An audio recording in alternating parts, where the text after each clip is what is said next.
یہ بڑی ضروری چیز ہے، لیکن اگر کسی کو علم کا تکبر آ جائے تو یہ بڑا موقع خطرناک ہوتا ہے، یہ پہلو بڑا ڈاٹا ہوتا ہے۔ تکبر، اگر حضرت میاں صاحب فرماتے ہیں علم پڑے دا مان نہ کریے مات تاکھی میں پڑیا، او جبار کہار کہاوے متے روڑ دیویں دودھ کڑیا۔ تھوڑا سیاںا ہو جا، تھوڑا سا نا چیزوں کو سمجھیں، اپنے لب و لہجے میں، طور طریقوں میں، انداز میں آپ غور کریں کہ کہیں کوئی ایسا یہ بیماری ہمارے اندر لاحق تو نہیں ہو گئی، کہیں یہ چیز چھلکتی تو نہیں۔ تھوڑا اس پر غور کریں، تھوڑی اس پر توجہ دیں۔ کچھ لوگوں کے حالات جب ساتھ نہیں دیتے تو وہ بڑے عاجز انسان بن جاتے ہیں، تنگ دستی غالب آ جاتی ہے۔ جب پریشانیاں پورے زور پر ہوتی ہیں تو پھر ان کے مزاج میں بڑا جھکاؤ ہوتا ہے، لب و لہجے کے اندر بڑی انکساری ہوتی ہے، لیکن جیسے ہی حالات ٹھیک ہوتے ہیں پھر ان سے اچھے مشورے بھی کوئی نہیں دیتا، پھر وہ زبردست انداز تکلم اختیار کرتے ہیں۔ یہ ذرا شان مصطفیٰ کریم تو دیکھیے گا، نبی کریم علیہ السلام خود بیان کرتے ہیں، حضور فرماتے ہیں اگر میں چاہوں تو میرے ساتھ سونے کے پہاڑ چلا کریں، یہ میرے ساتھ ساتھ قدم بقدم رہیں، جتنا سونا چاہوں بانٹوں تقسیم کروں، میں چاہوں تو سونے، یہ شان ہے۔ اور پھر میرے محبوب کی شان تو یہ ہے کہ حضور تو اللہ کے محبوب ہیں، لیکن سیدہ عائشہ صدیقہ رضی اللہ تعالیٰ عنہا ارشاد فرماتی ہیں نبی پاک تکیہ لگا کر کھانا نہیں کھاتے تھے۔ حضور فرماتے تھے میرا دل کرتا ہے میں اس طرح کھانا کھاؤں جیسے ایک عام بندہ کھانا کھاتا ہے، اور میرا دل کرتا ہے میں اس طرح بیٹھوں جس طرح ایک عام آدمی بیٹھتا ہے، کوئی امتیاز، کوئی تقسیم۔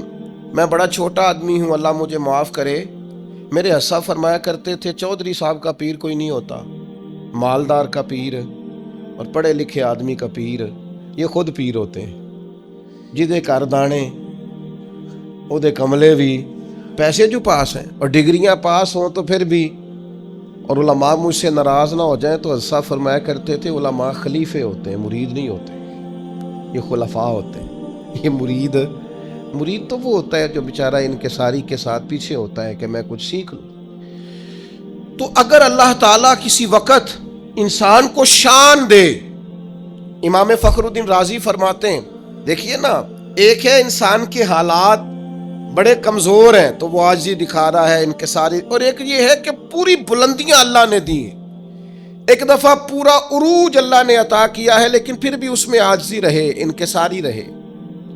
اس کا مطلب یہ ہے کہ وہ بندگی کر رہا ہے، وہ جھکا ہوا ہے۔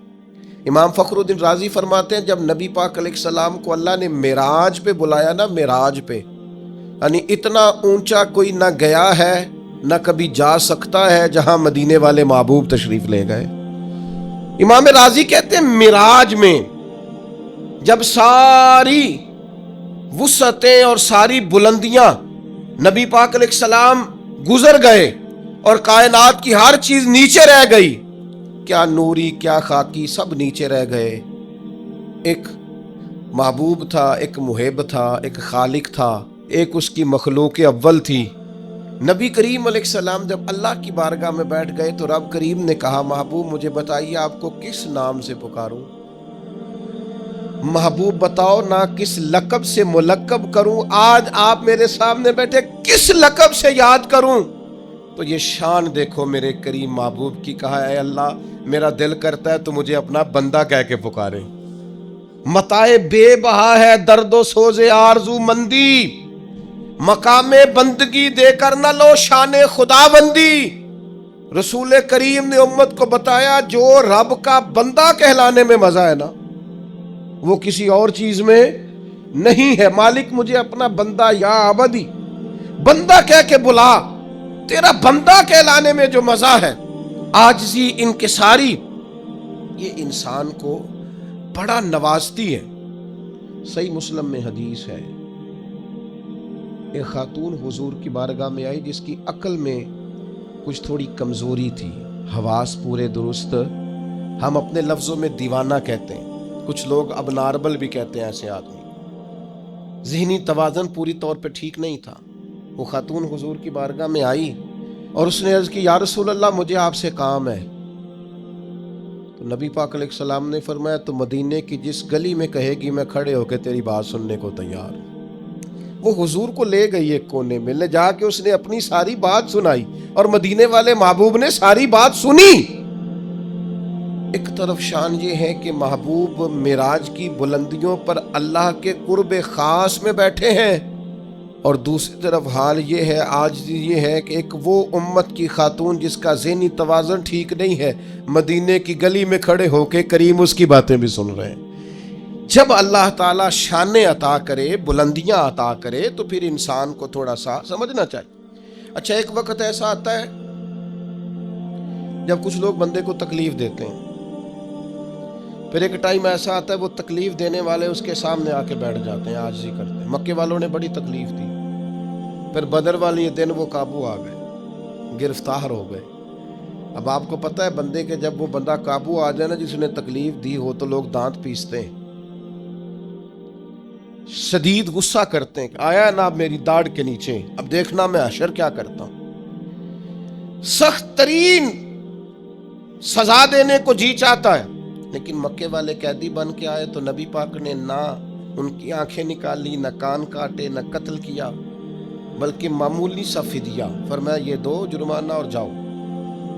اور صحابہ سے کہا ان قیدیوں کو اپنے اپنے گھروں میں لے جاؤ اور ان کی خدمت کرنا. وہ قیدی بتاتے ہیں کہ قربان جائیں اس حسن سلوک پر کہ جن کے گھروں میں ہم قیدیوں کو رکھا گیا تھا وہ خود کھجوریں کھا کے گزارا کرتے تھے، ہمیں کھانے کھلایا کرتے، خود کھجور پانی پر گزارا کرتے. ایک شخص ان میں تھا، ابو ایذا اس کا نام تھا، وہ شاعر تھا. اس نے نبی پاک علیہ السلام کی خدمت میں عرض کی یا رسول اللہ میری 5 بیٹیاں ہیں، میں فدیے کی رقم بھی کوئی نہیں دے سکتا، اگر آپ مجھے ویسے ہی آزاد کر دینا تو نہ آج کے بعد اسلام کی مخالفت کروں گا نہ کسی اور کو ابھاروں گا. یہ 5 بیٹیوں کی بات کرنے والا بندہ یہ پہلے تلوار لے کے آیا ہے مسلمانوں کے خلاف لڑنے، یہ پھول لے کے نہیں آیا، یہ تلوار لے کے پہلے لڑنے آیا ہے. اب جب قابو آ گیا تو کیا کہہ رہا ہے میری 5 بیٹیاں ہیں. تو سوال یہ کھڑا ہوتا تھا کہ بھائی جب تو مسلمانوں کے خلاف تلوار لے کے نکلا تھا، نیزے لے کے آیا تھا، اسلحہ باندھ کے آیا تھا، تب تیری 5 بیٹیاں نہیں تھیں؟ قابو آ گیا تو کہتے 5 بیٹیاں اور میں فدیہ بھی نہیں دے سکتا، جرمانہ بھی نہیں دے سکتا، آزاد کر دیں. پر کھڑا ہے نا رسول رحمت کے سامنے، یا رسول اللہ مجھے معافی دے دے. تو حضور مسکرا کے فرمانے لگے ٹھیک ہو گیا، جا میں نے معافی دے دی، ختم ہو گئی بات. یہ وہ عاجزی انکساری کے پہلو ہیں جو نبی کریم صلی اللہ تعالی علیہ وسلم نے ہمیں سکھائے ہیں. میرے عزیزو، فتح جب ہوئی نا مکے کی تو بہت بڑی فتح تھی. خود قرآن نے کہا اذا جاء نصر اللہ والفتح ورأیت الناس يدخلون فی دین اللہ افواجا. بہت بڑی فتح تھی، لیکن صحابہ فرماتے ہیں فتح مکہ تاریخ انسانیت کا بہت بڑا معرکہ تھا. پر ہم نے یہ حال دیکھا کہ نبی کریم علیہ السلام جب مکے میں داخل ہو رہے تھے تو سیاہ رنگ کا امامہ باندھا ہوا تھا اور گردن جھکی ہوئی تھی، اور اتنی گردن مبارک جھکی ہوئی تھی کہ لگتا تھا اونٹ کے کجاوے سے جا لگے. عاجزی سے، انکساری سے، جیسے جیسے پھل لگ جاتا ہے درخت ویسے ویسے جھک جاتا ہے. تو جب اللہ تبارک و تعالیٰ کسی شخص کو عروج دے، حالات اچھے کرے، تو پھر اسے کیا کرنا چاہیے؟ ایک خاص پہلو آپ کی خدمت میں عرض کرنا ہے. کچھ لوگوں سے نا لوگ پیار کرتے ہیں. وہ چراغ گولڈا نے کہا تھا خدا کا شکر زمانے کی قدردانی ہے، ہم جوان بھی نہ ہوئے تھے کہ پیر کہلائے. کچھ لوگ ایسے ہوتے ہیں جو کہیں صاحبزادے ہوتے ہیں، کہیں ان سے لوگ عقیدت کرتے ہیں. خدا کا شکر زمانے کی قدردانی. لیجیے جو پیر ہے نا، یہ فارسی کا لفظ ہے، پیر بوڑھے کو کہتے ہیں اصل میں. ہمارے عرف میں پیر رہنما کو کہتے ہیں، لیکن پیر بیسیکلی بوڑھے آدمی کو کہتے ہیں. تو پیر نصیر الدین کہتے ہیں کہ خدا کا شکر زمانے کی قدردانی، ہم جوان بھی نہ ہوئے تھے کہ پیر کہلائے. ایسا ہوتا ہے کئی دفعہ. یہ جو عقیدتیں ہوتی ہیں نا، جن لوگوں سے لوگ عقیدت رکھتے ہیں، ان کا عاجزی والا ہونا بھی بڑا ہی ضروری ہے. ان کا انکساری والا ہونا بھی، یہ جو مذہبی محبتیں ہوتی ہیں نا، یہ بڑی ڈاڈی ہوتی ہیں، جن سے لوگ دین کے نام پر محبت کرتے ہیں نا۔ ایک دفعہ ایک سابق MP صاحب میرے پاس آ گئے وقت لینے کے لیے، تو میں نے معذرت کی ان سے، میں نے کہا میرے پاس ٹائم نہیں ہے۔ تو کہنے لگے پیر صاحب بندے تے ساڈے مگر بھی بڑے نے، پر یہ وے کہ تسا نہ ہی کر چھڑیے۔ میں کہا تواڈے مگر جڑے نے نا وہ ووٹ دیندے نے، تے ساڈے مگر جڑے نے وہ جان دیندے نے، اے ساڈا تے تواڈا فرق ہے۔ مذہبی محبتیں ہوتی ہیں نا، یہ بڑی اچھا، اللہ تعالیٰ معاف کرے، بہت سارا فضل کرے، ان کا بھی لوگ پھر غلط استعمال کرتے ہیں۔ بعض نا عاقبت اندیش لوگ دین کے نام پہ محبت کرتے ہیں، ان کے دل میں خواہش جاگ جاتی ہے پیسوں کی، اقتدار کی، بڑی کوٹھی کی، بڑے گھر کی، بڑی گاڑی کی۔ مذہبی عقیدتیں جو ہوتی ہیں نا، یہ بڑی انفرادی ہوتی ہیں، اور اس میں کئی دفعہ تھوڑی آزمائش بھی، جس کو لوگ نیک سمجھتے ہیں، لوگ کہتے ہیں جنازہ بھی اسی نے پڑھانا ہے، نکاح بھی چونکہ بندہ جو نیک ہے، کول پہ بھی اسی نے آنا ہے، محفل پہ بھی اسی نے آنا ہے۔ کیوں کہ بندہ وہ نیک پھر بیچارہ خود کچھ بھی نہیں کر سکتا، سارے کام نیک آدمی سے کرانے ہیں۔ بندہ نیک ہے لہذا سارے کام، پیتا بھی یہی کاٹے گا، افتتاح بھی یہی کرے گا، سارے کام یہ کرے گا، کیونکہ بندہ نیک ہے۔ اب وہ جیسے تیسے بھی ہو، چونکہ نیک ہے لہذا اسے بھی ہر جگہ۔ تو اس کے کئی پہلو ہیں مذہبی محبتوں کے۔ کائنات میں دین کے نام پر جو سب سے زیادہ پیار کیا گیا وہ مدینے والے محبوب سے کیا گیا، یعنی اتنا پیار کیا گیا کہ عروہ بن مسعود ثقفی نے کہا تھا میں نے زمانہ دیکھا ہے، وہ بادشاہ بھی گویا دیکھے جو اپنے آپ کو سجدے کراتے ہیں معاذ اللہ، لیکن جو عقیدت مدینے والے محبوب کے غلام حضور کے ساتھ رکھتے ہیں نا، یعنی کلی کا پانی سرکار اگر باہر نکالیں تو جو لوگ چہروں پہ مل لیں، اور جس کو پانی نہ ملے وہ دوسرے کے ہاتھ سے مس کر کے اپنے چہرے پر مل لے۔ اتنی عقیدتیں، یعنی حضرت عثمان غنی بیت اللہ شریف سامنے ہو اور ان سے کہا جائے طواف کر لو تو وہ کہے نہیں، اپنے نبی کے بغیر نہیں کرنا۔ یعنی اتنی عقیدت کہ ام المومنین سیدہ ام حبیبہ، ان کے والد ابو سفیان ملنے آئے تو بستر سمیٹ لے، ان سے کہا جائے پتر تو نے بستر اٹھا لیا ہے؟ تو وہ کہ اس لیے اٹھا لیا کہ یہ میرے نبی پاک کا بستر ہے، اس پر باپ چاہے کوئی بھی ہو، اگر کافر اور مشرک ہے تو حضور کے بستر پر بیٹھ سکتا۔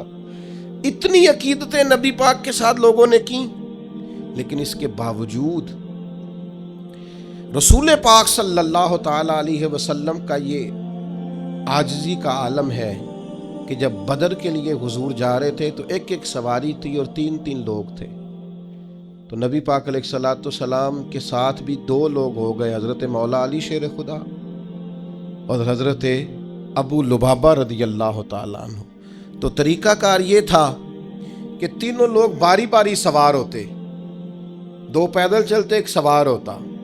حضرت ابو لبابہ رضی اللہ تعالیٰ عنہ سوار ہوئے، مولا علی سوار ہوئے، پھر میرے نبی کریم سوار ہوئے۔ جب باری آئی حضور کے پیدل چلنے کی تو غلاموں نے کہا یا رسول اللہ ہمارا نہیں دل کرتا آپ پیدل چلیں، آپ بھی سواری پہ بیٹھیں۔ تو پتہ ہے حضور نے کیا فرمایا؟ فرمایا نہ تو تم مجھ سے زیادہ طاقتور ہو، اور نہ ہی ایسا ہے کہ تمہیں اللہ سے ثواب زیادہ لینا ہے، مجھے لینا نہیں، مجھے بھی اپنے رب سے اجر لینا ہے۔ جس طرح تم پیدل چلے ہو میں بھی اسی طرح پیدل چلوں گا۔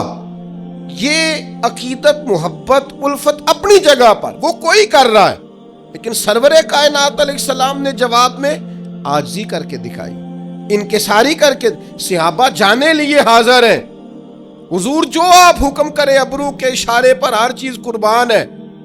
لیکن دوسری طرف منظر یہ ہے کہ اگر صحابہ کہتے ہیں ہم مسجد نبوی کی تعمیر کے وقت 3 اینٹیں اٹھا کے لاتے تھے تو حضور 4 اٹھا کے لاتے۔ نبی کریم علیہ الصلوۃ والسلام نے کسی ممتاز ہونے کو، کسی امتیاز کو پسند ہے نا؟ ہمارے اندر بہت سارے لوگ جو اپنے گھر بھی سبزی لینے نہیں جا سکتے، اگر ڈرائیور رکھنے کی طاقت مل جائے نا، 4 پیسے آ جائیں، پھر ان کا خیال ہوتا ہے گاڑی کا دروازہ بھی ڈرائیور ہی کھولے، بند بھی ڈرائیور ہی کرے، پتہ تو چلے نا کسی کہ جناب نے ملازم رکھا ہوا ہے۔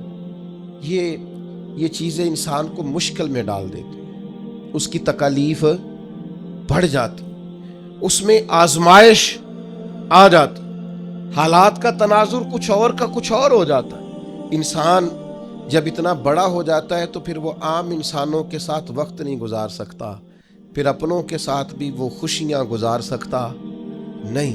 وہ پھر اپنوں کے لیے بھی، میں ملک سے باہر تھا تو چند لوگ میرے گرد آ کے بیٹھ گئے، کہنے لگے ہمارا دل کرتا ہے مستقل یہاں آ جائیں۔ انہوں نے کئی باتیں کی، یہ کام دین کا زیادہ ہو جائے گا، یہ کام دین کا زیادہ ہو جائے گا، یہ کام دین کا زیادہ ہو جائے گا۔ تو میں نے ان سے کہا اگر میں وہاں بیٹھ کے آپ تک پہنچ گیا تھا نا، اور آپ وہاں بیٹھے مجھے جاننے لگے، تو میں تو ایک چھوٹی سی مسجد میں جمعہ پڑھانے والا آدمی، اگر وہاں بیٹھ کے دین کا کام یہاں پہنچ گیا ہے تو انشاءاللہ وہاں بیٹھ کے باقی جگہوں پر بھی پہنچ جائے گا۔ تھوڑا سا انسان واپس آئے، چیزوں کو دیکھے، وہ غور رکھے کہ اصل کیا ہے۔ ممتاز ہو جانا، الگ الگ نظر آنا، لہجے کے اندر ترشروئی رکھنا اور کہنا کہ جناب میں ایک خاص آدمی ہوں، میرا وقار الگ ہے، میری ملاقات الگ ہے، میرا پروٹوکول الگ ہے، ان سے انسان تکلیف میں آ جاتا۔ آپ یقین کریں جن لوگوں کو عادت ہو جاتی ہے نا اسٹیج پہ بیٹھنے کی، وہ تو محفل کی لذت ہی نہیں لے پاتے۔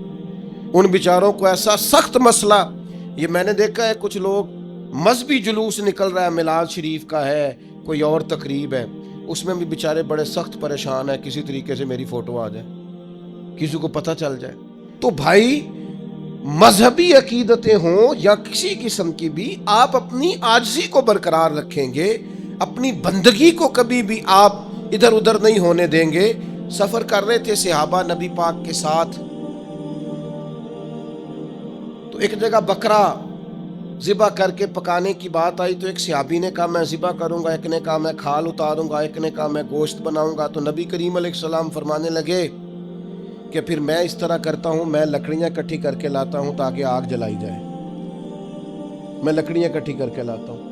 تو عرض کی یا رسول اللہ صلی اللہ تعالی علیہ وسلم، ہم سب ہیں نا، ہم یہ کام کریں گے؟ تو حضور نے فرمایا میں تم میں سے ممتاز ہونا پسند نہیں کرتا۔ کریم ارشاد فرمانے لگے بے شک اللہ تعالیٰ کو یہ بات ناپسند ہے کہ کوئی بندہ اپنے ساتھیوں میں امتیاز کی صورت اختیار کرے، الگ تھلگ نظر آئے۔ میں ممتاز ہونا پسند نہیں کرتا، لہذا میں یہ کام کروں گا۔ میرے بھائیوں، زندگی میں ہر قسم کا تکبر، وہ عہدے کا ہو، وہ علم کا ہو، وہ دولت کا ہو، وہ سمجھداری کا ہو، وہ اونچی برادری کا، کوئی بھی تکبر ہو، نبی پاک نے حد بندی کر دی۔ فرمایا رائی کے دانے کے برابر بھی اگر تکبر ہوا، رائی کے، پتہ ہے نبی پاک علیہ السلام کو اللہ نے عقل کتنی عطا کی؟ حضرت وہب ابن منبہ فرماتے ہیں اللہ تعالیٰ نے عقل کا 1000 حصہ کیا ہے، ایک حصہ عقل اللہ نے ساری دنیا کو عطا فرمائی۔ اسی سے ڈاکٹر ہیں، اسی سے انجینئر ہیں، اسی سے سائنسدان ہیں، اسی سے علماء ہیں، سب اسی سے بنے، جو ایک حصہ عقل اللہ نے دنیا میں نازل کی۔ فرمایا باقی 999 حصے عقل کے اللہ نے اپنے حبیب کو عطا فرمایا صلی اللہ تعالی علیہ وسلم۔ لیکن اس کے باوجود حضور صحابہ سے مشورہ کرتے اور ان کا مشورہ قبول کرتے۔ جنگ احد میں نقصان ہوا، کیوں؟ حضور کا مشورہ دے تھا کہ مدینہ شریف کے اندر رہ کے جنگ لڑنی چاہیے، اور صحابہ جوش جذبات میں تھے، جوش جہاد میں تھے، کہ ہم اندر رہ کے کیوں لڑیں، وہ سمجھیں گے یہ اپنے گھر میں محصور ہو گئے، باہر نکل کے جنگ کریں۔ اللہ کے پیارے رسول صلی اللہ تعالی علیہ وسلم نے اپنی رائے کو چھوڑا، صحابہ کی رائے کو اختیار فرمایا۔ اگرچہ بظاہر نقصان بھی ہوا، لیکن کل عقل رکھنے کے باوجود بھی مدینے والے محبوب نے صحابہ کی رائے کو قبول کیا۔ یہ کیا ہے؟ یہ سرکار کی عاجزی، مشورہ قبول کرنا، کسی اور کی بات بھی سننا۔ کچھ لوگ ایسے ہوتے ہیں جن کی عقل، بیچاروں کی عقلیں کل ہوتی، وہ ساری زندگی اسی چکر سے باہر نہیں آتے کہ جتنا میں سمجھدار ہونا اتنا کوئی دوسرا نہیں ہے۔ اس سے کیا ہوتا ہے؟ اس سے انسان کے اندر سے روحانیت چلی جاتی، کیف چلا جاتا ہے، عبادت کی لذت چلی جاتی، دعا کے ذائقے چلے جاتے ہیں۔ بہت زیادہ سمجھداری کی گفتگو کرنا اور بہت زیادہ بن کے بیٹھنا اور بہت زیادہ اپنے انداز۔ میں نے ایک جملہ کہا تھا، یہاں ہمارے استاد آئے ہوئے تھے، مجھے نہیں پتا تھا علماء کو اتنی بات پسند آئے گی۔ میں نے کہا یہ ہمارے استاد بیٹھے ہیں، جب تک زندہ ہیں ہم اپنے استادوں سے بے نیاز نہیں ہو سکتے، ہم ان کی رہنمائی میں چلیں گے۔ اس لیے کہ بڑا وہ ہوتا ہے جس کا کوئی بڑا ہوتا ہے، جس کا کوئی بڑا نہیں ہوتا وہ کبھی بھی بڑا نہیں ہوتا۔ ہم خود بخود بڑے کیسے ہو جائیں گے؟ تو بھائیوں، اپنی زندگی میں ایک اور بات بھی، عاجزی کے کئی پہلو تھے، ایک پہلو یہ ہے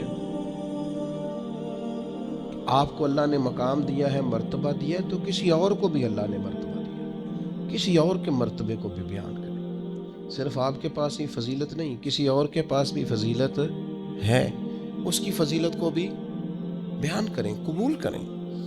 آج آپ ایک ڈاکٹر کے پاس دوائی لینے جائیں، دوسرے کے پاس جائیں تو کہتا ہے اس کو تو پتہ ہی کوئی نہیں، تم کدھر آ گئے۔ ایک انجینئر سے آپ کو چیز ڈیزائن کریں، دوسرے کو دکھائیں تو کہتا ہے اسے تو پتہ ہی کوئی نہیں کسی چیز۔ مذاق بنایا ہوا ہے۔ آپ دوسرے کا مقام سمجھیں، وہ بھی ڈاکٹر ہے، آپ کسی اور کی بات کو بھی لیں، اس کے اندر بھی کوئی مرتبہ ہے۔ یہ کون سی دنیا ہے جس میں کوئی شے نہیں، بس میں ہی ہوں اور کوئی ہے ہی نہیں؟ یہ انداز درست اور سنو نا یار، یہ میرے نبی پاک کی شان ہے کہ کائنات میں نبیوں کے امام رسول پاک ہیں، پر کسی نے حضور سے کہا یا خیر البریہ، حضور نے فرمایا مجھے نہ کہو، یہ تو حضرت ابراہیم کا لقب ہے۔ ایک مقام پہ کہا میری اور جناب موسیٰ کی شان کا مقابلہ اس طرح نہ کرانا کہ حضرت موسیٰ کی شان گویا گھٹے۔ رسول پاک نے حضرت عیسیٰ کا مرتبہ بیان کیا، جناب یوسف کا مرتبہ بیان کیا، حضرت صدیق کی شان بیان کی، سیدنا فاروق کی عظمت بیان کی، حضرت عثمان کو حیا والا کہا، مولا علی کی عظمتیں بیان کی، نبی کریم علیہ السلام نے جناب عمار ابن یاسر کی شان بیان کی، ابو عبیدہ بن جراح کو امین امت کہا، اور کریم نے فرمایا بلال کیا عمل کرتے ہو؟ یا رسول اللہ کیا ہوا؟ فرمایا میں نے تو معراج کی رات جنت میں بھی تمہارے چلنے کی آواز سنی ہے۔ یہ عظمتیں بیان کرنے کا طریقہ میرے نبی پاک کا۔ تو نے ہر شخص کی قسمت میں یہ عزت لکھی، آخری خطبے کی صورت میں وصیت لکھی۔